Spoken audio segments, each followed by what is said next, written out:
Everyone. For my project, I went into some things that I sometimes write, and I found this thing called "You Crazy Idiot." So it was a short little thing about, I guess, one time I was mad at myself for doing something or saying something. I don't even know what it was. So it's pretty vague in terms of scolding myself and. At the end, it's a little bit hopeful. Do not fear, just take a deep breath, keep working on being kind, stuff like that.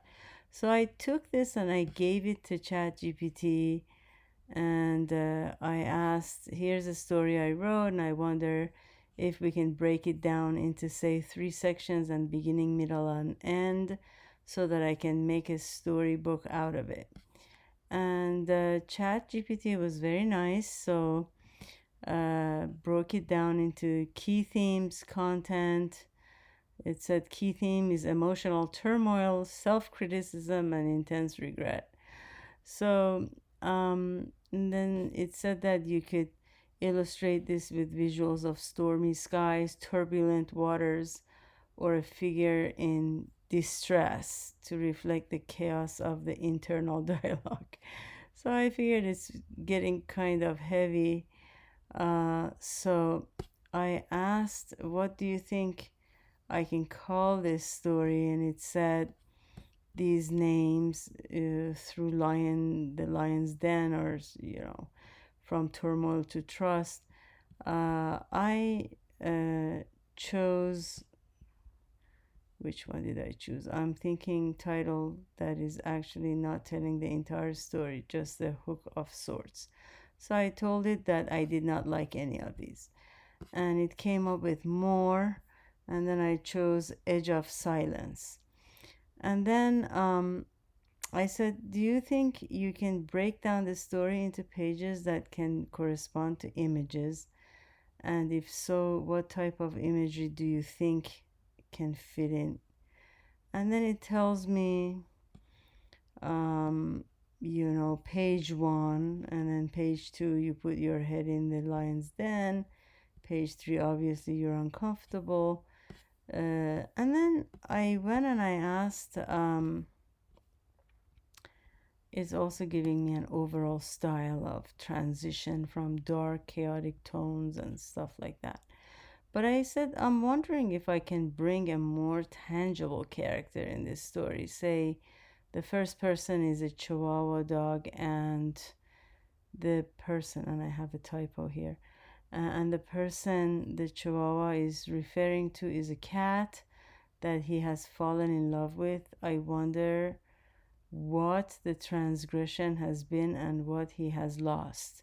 So, because the story that I gave was really vague, by giving these two characters, then I'm hoping that ChatGPT can help me. And it did. It says that's a fun and creative twist, turning the first person narrator into a chihuahua and the figure they're referring to into a cat introduces a playful dynamic while still retaining the emotional weight of the story. Let's explore this.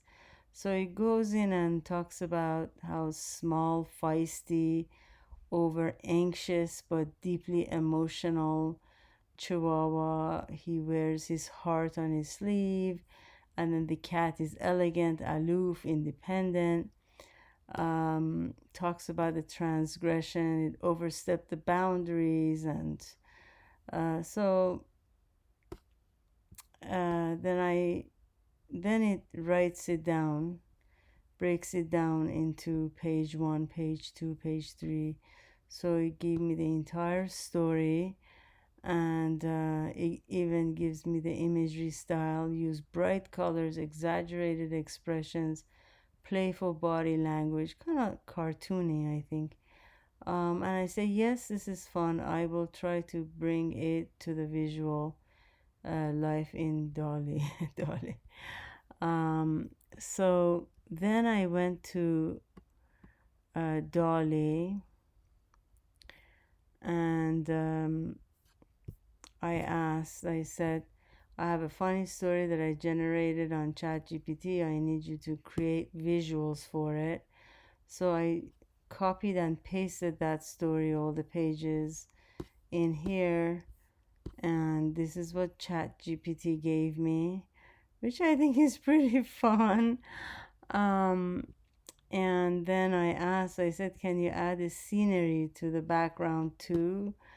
And it did. So it kind of softened it up a little bit. It completely changed that style. And then I said, yes, this is fun. Let's do the rest of the pages. And of course, it said that I can't do it because I'm running out of uh, images for right now. So this is where I am with my project, and I think it's fun. I'm also sad that you can make all these graphics because what would somebody like me who likes to illustrate do if you just, you know, chat GPT will do it for you, or if Dolly will do it for you.